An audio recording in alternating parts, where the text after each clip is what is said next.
Hey legends, welcome along to Here's Your Orders. No, it's not. I was just going to start the podcast. Well, absolutely the wrong name of this podcast. This is not Here's Your Orders Vlogs and Reviews podcast. This is indeed Hellmouth Hotline, and I am your host, Rodney Stewart, and we're going to get into another little chat about Buffy the Vampire Slayer Season 3.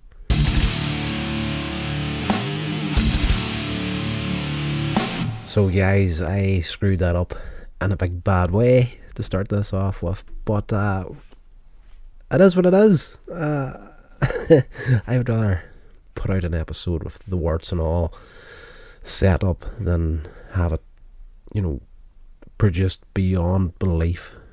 It's just perfectionism as an excuse for doing absolutely nothing.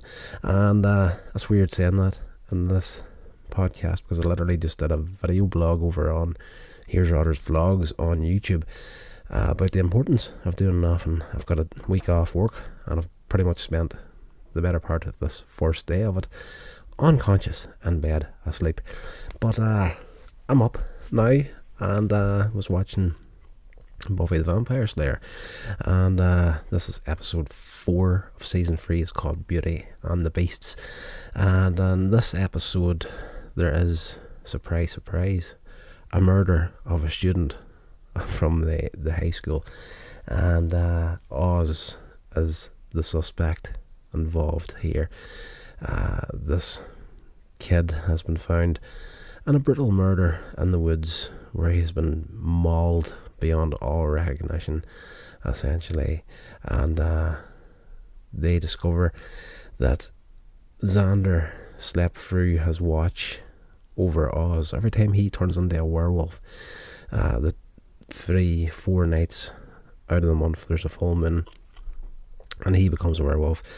They lock him up in the cage in the library in the school, and it's weird that nobody questions anything that happens in this library, but it's a TV show and it is what it is. We'll go with it.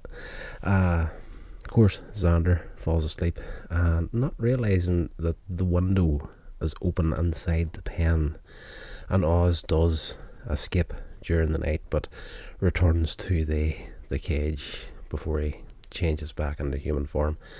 And of course, did Oz cause all this damage? We also have the fact that Angel is now back, and is he going to be a possibility as well?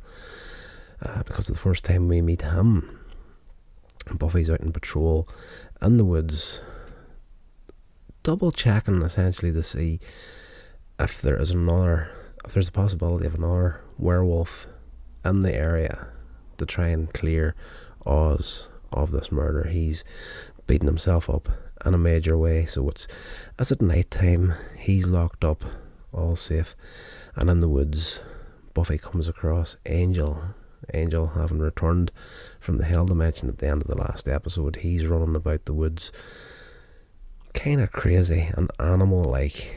So, we've got 2 suspects at this point. Did Oz cause the death of the student, or did the returned Angel cause the death of the student?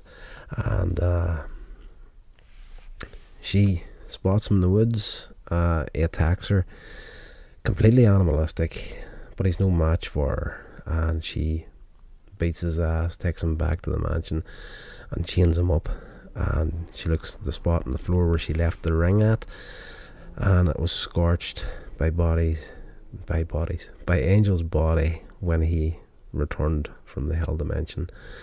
Buffy is in this episode. She's also been sent to the high school psychiatrist, Mr. Platt.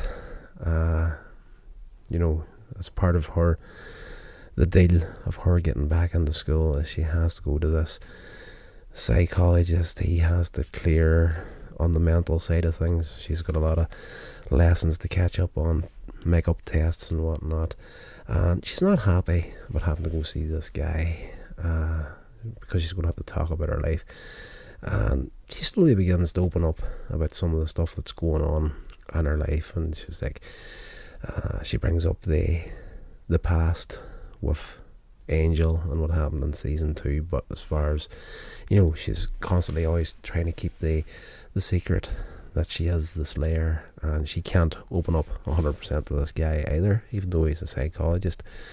She pretty much puts it down to, it was a boyfriend, and he kind of falls in the blanks. He started to treat you badly and whatnot, and you thought he was a good guy and he turned into a bad guy. But as far as he's concerned, he's just talking about an asshole boyfriend and not a brutal demon killer that Angelus was. So Buffy is slowly getting bits and pieces of this story out, and as far as she's concerned at that point in the episode, everything's out in the open. She confessed in the last episode that Angel was cured when she had to kill him, but later on, whenever she discovers that he's back, the secrets start again. She doesn't know what to do about this. Willow, Xander, Cordelia, they are off at the morgue to collect hair samples from the body of the mauled kid that was killed at the beginning of the episode, to try and determine what happened to him or how he was killed. Everybody's trying to clear Oz at this point. Buffy goes to Giles and she tells him that she had a vivid dream of Angel coming back. Of course, the lies, the secrets are starting again, and this has happened. Angel has come back. She's met him in real life. She's chained him up in the mansion, but she's telling Giles it's all a dream. Giles explains that time passes differently in demonic dimensions, in the hell dimension that he was sent to. So, like a day on Earth could be like 100 years in the other dimension. And it means he's been down there for hundreds or thousands of years maybe. So any being who manages to return would most likely have been turned into a monster. The chances of someone maintaining their humanity in a hell dimension, as the chances are very, very slim of that happening. And Buffy wonders, at this point, was Angel responsible for the murder of the kid? But the hair samples that the rest of the Scooby Gang get at the morgue were inconclusive. There's a couple of new characters pop up in this episode. We have Scott is in this again. He was in, if memory serves, he was in the last episode where he was trying to ask Buffy out. And now that I've actually said it out loud, yes, Scott was in the last episode. But we get to meet Pete and Debbie, a couple that are friends with Scott, in this episode. And we see them sneaking about on campus. They sneak into this little room to make out, and Pete discovers that there's these jars with this liquid, like luminous liquid in it, and he discovers one of the jars has been emptied, and he accuses Debbie of drinking its contents. And we're not really clued in so much to where this stuff came out of, or until the end of the episode actually. It's again the early days of TV. A lot of stuff weren't, newer TV shows and newer movies these days, it almost seems like there's a few characters and scenes dropped in there that are just explaining everything as it goes. Everybody needs to know absolutely everything that's happening at that moment. So it's a little bit disjointed whenever we see what's happening here with this liquid, and Pete freaking out because he thinks that this girl Debbie has been drinking its contents, and he's not happy, and he starts getting angry at her. He yells at her, then transforms into a monster and tells her that he used to need the substance to turn into the monster, but now he only needs to get mad. He's kind of got to the Incredible Hulk stage. Don't make me angry. You wouldn't like me when I'm angry. He changed into this monster and he begins beating this girl Debbie, and then he changes back into the human form, tells her it's her fault for making him mad, and he pretty much asks her to forgive him, and she does. It's one of these situations. It's a storyline that deals with the relationships where someone's getting, and I was just going to go down the straight path of, the abusive boyfriend, but, I'm old enough, I've been out in the real world long enough now to know that, an abusive relationship doesn't have to be physically abusive. It can be mentally abusive as well, and it can also be from both sides. It's not just the man beating the woman or, treating her badly mentally, but, it can also work the other way around as well. I've seen it countless times before. I do know of a few friends of mine at the moment that are in relationships where it's not real mental abuse, but they're just, they've been shut down by their partners. Everything that the person was before they get into the relationship is pretty much beaten out of them, and they have to be what the other person wants them to be in. There's no meeting in the middle. The way a real, true relationship works, you've got two different individuals coming together, and you need to get a balance between the two people and meet in the centre, and like both personalities connect in a way where they coexist, and not where one person comes in and says, right, this is how life is supposed to be, and everything that you were and believe in is completely gone, and you're doing shit my way now. So it's that story in this episode as well. It's serious material that they're working off here. Buffy again goes back to the counsellor, the school psychologist, Mr. Platt, and where is that at in my notes? She pretty much bounces back into the office for her second meeting with him. Everything's gathered up on her at this point. Angel's back. She has him chained up in the mansion. I said that in a very, very Americanized way of saying that word. She has him chained up in the mansion, and she's now lying again, keeping secrets from her friends, and she needs to get it off her chest. So she bounces into this guy's office, Mr. Platt, and pours out her heart about absolutely everything that's going on. She just drops it all out there. You're going to think I'm crazy, but this is what's happening, blah blah blah. Out it comes.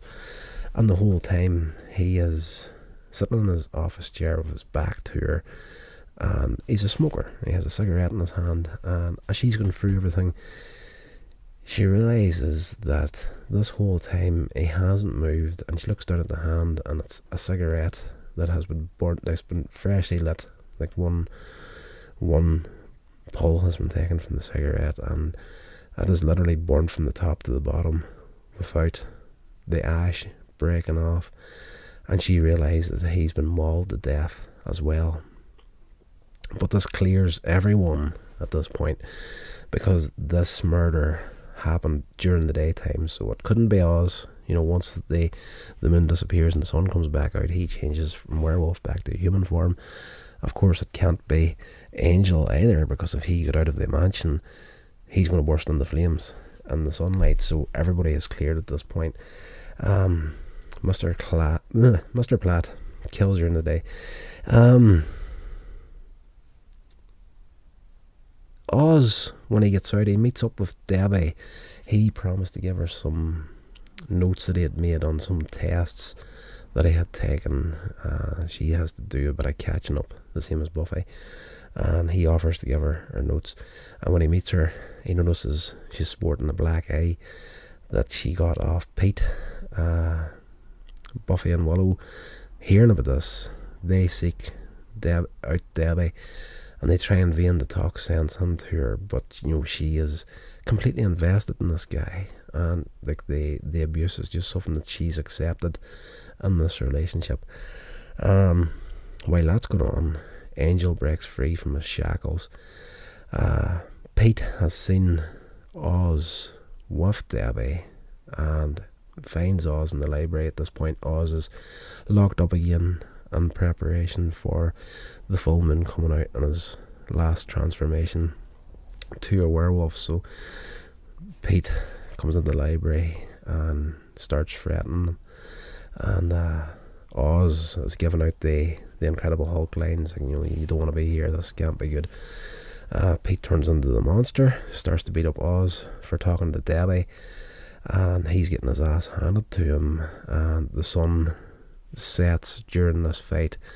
The tables are turned. Oz transforms into the werewolf, and the two of them start beating 7 shades of shit out of each other. Oz becoming evenly matched in strength. It's just slap for slap, essentially, in this. Buffy turns up, she grabs the tranquilizer guns, always on call for whenever Oz is in werewolf form, in case he gets out of the cage, they're going to have to tranquilize him. But Debbie at this point is along with them, and she sees that Oz, as the werewolf, is fighting Pete in his monster form. Of course, she's fully invested in him, so she pushes the gun away, and Buffy ends up shooting Giles in the arse with it. So he goes down. Buffy chases after Pete. They break off from each other.